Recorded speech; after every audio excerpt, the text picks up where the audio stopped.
Je m'appelle Hélène Laurenceau et vous écoutez Dyad Podcast. Une dyade, c'est l'ensemble de deux éléments en interaction. Vie pro et vie perso, voilà deux éléments qu'on tente parfois de séparer.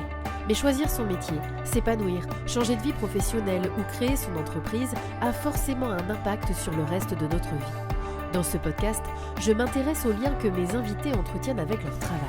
Est-ce que faire un métier qu'on aime, qu'on a choisi, qu'on a créé parfois, c'est toujours facile et source de bonheur ? Dans ce nouvel épisode, vous allez faire la rencontre de Sarah. Elle ne pensait pas que sa passion pourrait devenir son métier. Quand elle découvre le travail réalisé par des prothésistes ongulaires, elle se prend au jeu et travaille dur pour réussir ses premières poses. Quand l'idée d'en faire son métier se dessine, elle se heurte à une conseillère Pôle emploi peu enthousiaste et doit aussi affronter ses propres doutes et son manque de confiance en elle. Mais son entourage, et surtout sa persévérance et son talent, vont finalement lui ouvrir les portes de sa nouvelle vie. Je m'appelle Sarah, j'ai 38 ans et je suis prothésiste styliste ongulaire. Ça fait 11 ans que je pratique et 5 ans, bientôt 6 ans que je suis à mon compte. À la base, je voulais aller dans la coiffure et puis après, on écoute les copains, les copines, ouais, non, fais pas ça. Je me suis dit, qu'est-ce que j'aime faire d'autre ? La cuisine. J'aimais bien cuisiner avec ma maman, donc du coup, j'ai commencé mes études dans la restauration. J'ai passé quelques années en tant que serveuse. J'ai fait un premier stage d'1 mois et demi dans un hôtel-restaurant 3 étoiles. Et une fois que j'ai fini mes études, j'ai été embauchée là-bas. J'étais quelqu'un de très très réservé. J'étais très timide. Alors quand j'explique ça à mes clientes, elles ne me croient pas. Elles me disent, non mais Sarah, toi timide ? Si, vraiment. C'est-à-dire que dans les soirées, on ne m'entendait pas, je ne parlais pas, je rougissais tout de suite. J'étais très réservée et la restauration m'a énormément aidée. Quand on est au contact des clients, on n'a pas le choix. On est obligé de parler avec eux, de leur poser des questions. Et voilà, donc du coup, ça m'a libérée, beaucoup.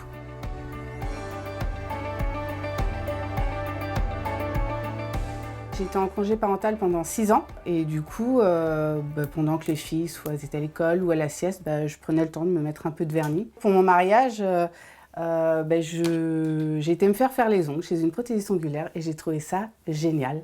T'arrives, t'as pas d'ongles, t'as rien, tu ressors, t'as des grands ongles tout décorés et je trouvais ça hyper beau. Et un jour, j'ai découvert une nail artiste sur les réseaux qui s'appelle Tarte aux fraises et j'ai adoré tous les dessins qu'elle faisait. Enfin, c'était vraiment magnifique. Donc j'ai commencé à la suivre et puis j'ai commencé à faire des petits dessins sur mes ongles. Et c'était très moche. Donc du coup, je me suis entraînée. Mais à aucun moment, je me suis dit, je m'entraîne pour être prothésiste ongulaire. Pas du tout. Puis un jour, je dis à mon chéri, j'en ai marre du vernis. Et si j'achetais un premier kit de gel le premier kit qui a coûté quand même une blinde parce que je ne sais pas faire en petit. J'ai pris directement en grand. Mon chéri me dit, j'espère que c'est pas juste une lubie. Je dis, non, t'inquiète. Mais en vrai, je ne savais pas du tout dans quoi je m'embarquais. Et en fait, j'ai adoré. J'ai adoré et en même temps, je suis quelqu'un de très têtu. Donc, j'ai aussi pleuré des fois parce que je n'arrivais pas à faire ce que je voulais. Et c'est à partir du moment où si je n'y arrive pas, je vais continuer jusqu'à ce que je réussisse enfin. Et j'ai tout appris toute seule. Pendant des mois sur une main d'entraînement. Après, j'ai commencé sur moi. Je me suis dit, je vais voir si je me fais pas mal ou si je m'abîme pas les ongles. Et puis, du coup, ça a été. Et après, j'ai eu mes super cobayes, meilleures copines qui m'ont servi de modèle pendant très longtemps jusqu'à ce que je décide de me lancer un jour.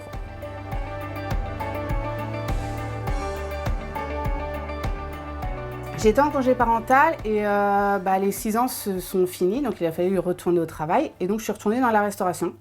Et de temps en temps, je faisais des ongles sur les copines ou la famille. Je suis pas tombée dans une super bonne boîte avec un super patron. Et j'ai fait un burn-out, un très gros burn-out. Je pense que c'était le fait de rester à la maison. Mine de rien, on est avec les enfants toute la journée. Les personnes adultes qu'on voit, c'est le mari, la famille, les amis et quelques parents qu'on a croisés à l'école. Et à cette époque-là, j'ai perdu aussi ma maman. Donc, du coup, je sombrais et jusqu'à ce que je me reprenne en main, je me fasse aider. Et mon chéri m'a dit, maintenant, tu y vas, quoi. Tu te lances. Donc, grâce à mon chéri, je me suis lancée. Sinon, je serais encore dans la restauration, certainement. Donc, c'est mon chéri qui m'a poussée. Il m'a dit, mais tu aimes faire les ongles. Pourquoi tu te lances pas ? Puis après, je me suis dit, en même temps, qui ne tente rien à rien. Si ça marche pas, j'ai toujours la restauration, moi, derrière. Donc, puis c'est un métier, et la restauration, c'est toujours un métier que j'aime. Il me restait 1 an chez Pôle emploi. C'était très compliqué parce que c'est moi qui ai demandé à avoir un rendez-vous avec ma conseillère, qui n'était pas du tout ouverte à ce métier. Donc ça ne l'intéressait pas, hein, clairement. Et je lui ai dit, bah voilà, j'aimerais me mettre à mon compte en tant qu'auto-entrepreneur, prothésiste ongulaire. Elle m'a rigolé au nez. Elle a rigolé, elle m'a dit, mais madame, il y a plein de filles qui veulent faire des ongles et vous savez, hein, plusieurs mois après, elles reviennent nous voir. Hein. Mais moi, je ne suis pas toutes les autres filles, j'ai envie de tenter. Et comme je disais plus tôt, c'est que je suis quelqu'un de têtu et moi, plus on va me dire non, plus moi, je vais dire si. Donc, je suis ressortie de son bureau, j'étais en pleurs. J'étais en pleurs et au moment de partir, elle me dit, mais sinon, vous n'avez qu'à faire vendeuse chez Sephora. Mais je l'ai regardé, mais je dis, mais aucun rapport en fait. Donc je suis repartie, j'ai appelé mon chéri dans la voiture, il m'a dit, ça va, ça s'est bien passé. Mais j'étais en pleurs, non, ça va pas, de toute façon, elle y connaît rien. En gros, elle m'a pas du tout motivée à essayer de tenter ce projet-là. Après, j'ai rencontré plus tard une autre conseillère qui, elle, m'a écoutée, m'a aidée. Et donc, grâce à elle, j'ai pu lancer les démarches aussi. Je me suis lancée au mois de janvier 2017 et au mois de décembre, j'avais plus du tout Pôle emploi. Et là, mon chéri m'a dit, bah du coup, tu penses que ça va le faire ou pas? J'ai dit, franchement, ouais. Je voyais ma clientèle qui continuait à augmenter. Et j'ai une prothésiste ongulaire que je suivais aussi, donc qui faisait les ongles à une de mes meilleures amies, que j'ai croisée une fois, et c'était au mois de juillet ou août. Elle m'avait dit, bah écoute, si tu veux, moi cet été, je pars en vacances. Et les clientes que je ne peux pas prendre, que j'aurais pas eu le temps de prendre, bah, si tu veux, je te donne leurs coordonnées. Et puis bah, si elles te contactent, bah, tu y vas, quoi. Ah bah, j'ai dit, bah ouais, c'est trop gentil. Et du coup, elle m'a aidée, en fait. Et moi, c'est ce que j'aime aussi dans ce métier. Enfin, voilà. Elle m'a aidée. Et moi, du coup, c'est vrai que bah, de mon côté, j'aime bien aussi aider d'autres prothésistes ongulaires qui peuvent aussi galérer de leur côté.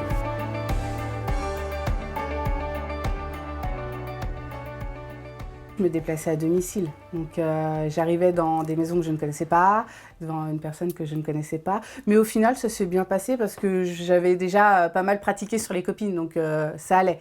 Mais c'est toujours l'angoisse, c'est toujours un peu stressant en fait. L'avantage que j'ai, c'est que j'ai travaillé dans la restauration, donc j'avais quand même l'habitude de tout type de personnes. Donc j'ai cette facilité à m'adapter, on va dire, à chaque personne. Des fois, je peux avoir des nouvelles clientes, elles ne vont pas trop parler au début.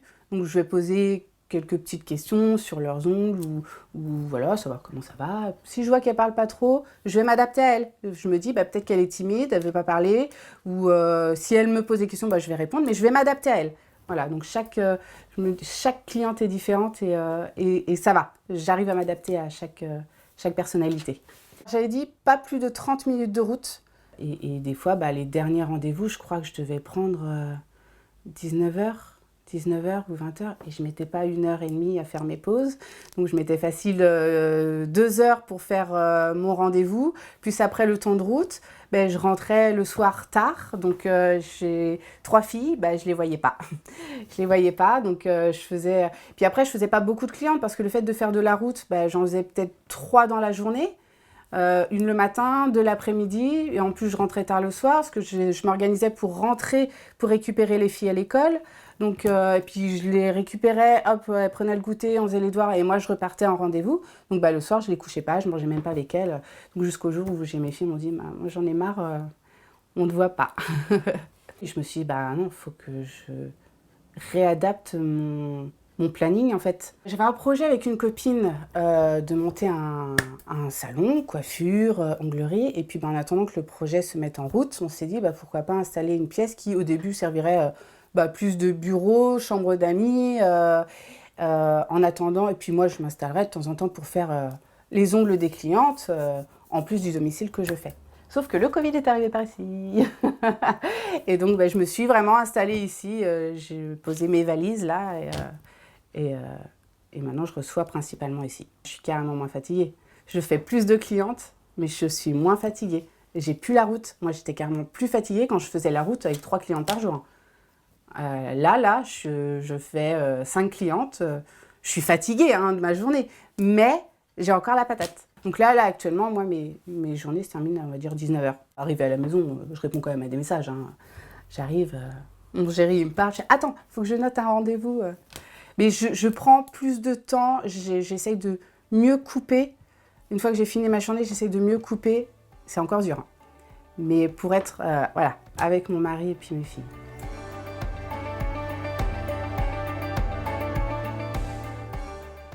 Et c'est vrai que souvent on se dit, ouais, faire les ongles, c'est facile. Effectivement, tu as juste à mettre du vernis. Ah non, c'est hyper technique. Et puis moi, j'adore tout ce qui est technique en plus. Donc, oui, poser un vernis, ça peut être simple, mais moi, j'ai certaines clientes qui me disent, mais moi, juste poser le vernis, c'est hyper compliqué. Moi, tout va dans les cuticules, j'en ai partout, je suis obligée de le nettoyer, ça bave sur la peau. Et non, c'est hyper... faut être assez méticuleux quand même, créatif, et ça demande beaucoup de technique. Ah, il y a des jours où je vais me lever, je vais dire, ouais, ok, je travaille bien, aujourd'hui, je vais tout déchirer. Et il y a des jours où je vais me lever, je vais me dire, oh non, mais c'est pas possible, ça se trouve, je vais pas réussir, ça se trouve, ce que j'ai fait aujourd'hui, par exemple, là, sur ma main, je serais incapable de le refaire, parce que je l'ai fait une fois, mais je serais peut-être incapable de le refaire. C'est complètement débile, hein. Et je suis tout le temps en train de remonter, des fois, le moral de certaines abonnées qui se posent plein de questions. Oui, mais moi, je pourrais pas faire ça, je serais incapable. Mais si, en vrai, si. Il y a de la clientèle pour tout le monde. Alors moi, je remonte tout le temps le moral de tout le monde. Et moi, je me pose tout le temps 1 milliard de questions. C'est compliqué dans ma tête. J'ai un peu, je pense, un petit peu le syndrome de l'imposteur. C'est que je pense qu'effectivement, je travaille bien. Mais après, je me dis... Ouais, mais est-ce que vraiment je travaille vraiment bien? Est-ce que... Enfin, je suis tout le temps en train de me poser 1 milliard de questions. Oui, je pense que je travaille bien.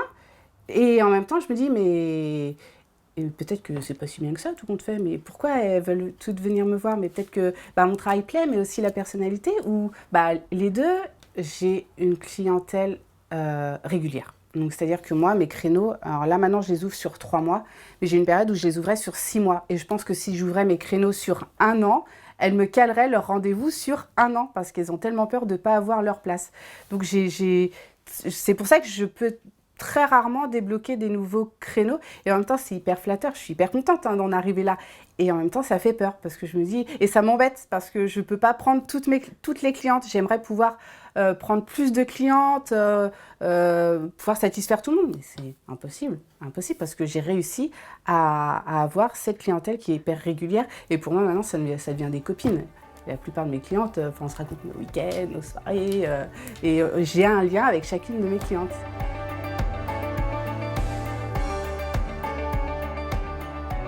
J'aimerais plus tard être, pourquoi pas, devenir formatrice. Ça, il y en a beaucoup de mes abonnés et de mes clientes qui attendent que ça. Moi, voilà, c'est encore compliqué pour moi de passer à cette étape au-dessus. Je me dis, je suis pas capable. Voilà, c'est encore le même problème. C'est que une fois que j'aurai fait ma première formation, en fait... Mais c'est toujours pareil, en fait. C'est que j'ai pas confiance en moi. Mais un jour, c'est dans mes projets. Je sais que je ne ferai pas toute ma vie à faire des ongles. Enfin, je me dis, à 60 ans, je ne vais pas être là encore à faire des ongles. Mais j'aimerais plus tard, former. Alors, je ne sais pas, c'est peut-être dans 1 an, 2 ans, 3 ans, 5 ans, 10 ans, je ne sais pas. Mais c'est dans mes projets. Parce que j'ai vraiment la chance de pouvoir vivre de ma passion. Et c'est vraiment... c'est exceptionnel. Moi, j'aime mon métier. Des fois, j'ai des coups de mou. Mais ça ne m'empêche pas d'être contente quand même de me lever le matin et de voir mes petites clientes et leur faire leur journée. Merci pour votre écoute, merci à Sarah pour sa confiance. J'espère que cet épisode vous a plu. N'hésitez pas à laisser votre avis. À très bientôt pour une nouvelle rencontre. Abonnez-vous, laissez des étoiles et des commentaires. C'est le meilleur moyen de me soutenir. Merci.